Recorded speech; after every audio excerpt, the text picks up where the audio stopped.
নমস্কার বন্ধুরা, আপনারা সবাই কেমন আছেন? আশা করি সবাই ভালো আছেন। আমার শরীরটা একটু খারাপ, তারপরেও ভিডিওটা করলাম। এই যে আমার মাকে দিয়েছি রেডি করতে, আর আমরা পুকুরে স্নান করতে যাচ্ছি। আমাদের ডালাটা সাজানো হয়নি, একটু ওই বাচ্চা কাচ্চা নিয়ে সব লেট হয়ে গেছে। তো আমার মেয়ে ভয় পাচ্ছে, ওই যে আরেকজন দিদি স্নান করছে, দিদির সাহায্য নিয়ে আমার মেয়ে পুকুরে নামছে। ও উঠলে পরে আমি নামবো এক এক করে। আমাদেরই এখানে ভারত ক্লাবের সামনে যে পুকুরটা, সেখানেই আমরা স্নান করে মা ষষ্ঠীর জল নিয়ে যাব।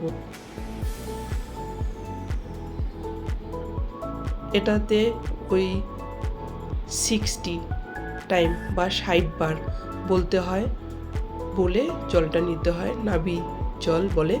এই যে নাভির জল নিয়ে আমরা বাড়ির দিকে রওনা হলাম। তারপর এসে বাড়িতে সব ষষ্ঠীর ডালা সব কিছু নিয়ে আমার ননদের বাড়িতে পুজো হবে। আমাদের বাড়িতে এখনও আমাদের বাড়ি কমপ্লিট হয়নি, তাই আমার ননদের বাড়িতে একসঙ্গে পুজো করব। এই যে যাচ্ছি ননদের বাড়িতে।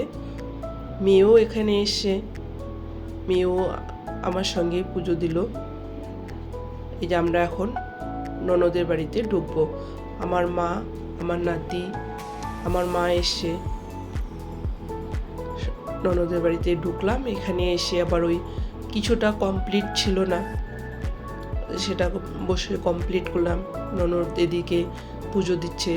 গোপু সোনাকে হলুদ সুতা পরিয়ে দিলাম। অন্যান্য সময়ে হলুদ কাপড় দেই, দান করি গোপু সোনাকে। এই যে মা ষষ্ঠী, অরণ্য দেবী মা ষষ্ঠীর এই যে রেডি হয়ে গেছে। কিছু বাড়ির বউরা স্নান করে আসবে, ওই যে এসে ওরাও ষষ্ঠীর ডালা দিয়েছে। আমাদের পুজো শেষ, আবার দেখা হবে অন্য কোনো ব্লগে। ভালো থাকবেন, সুস্থ থাকবেন।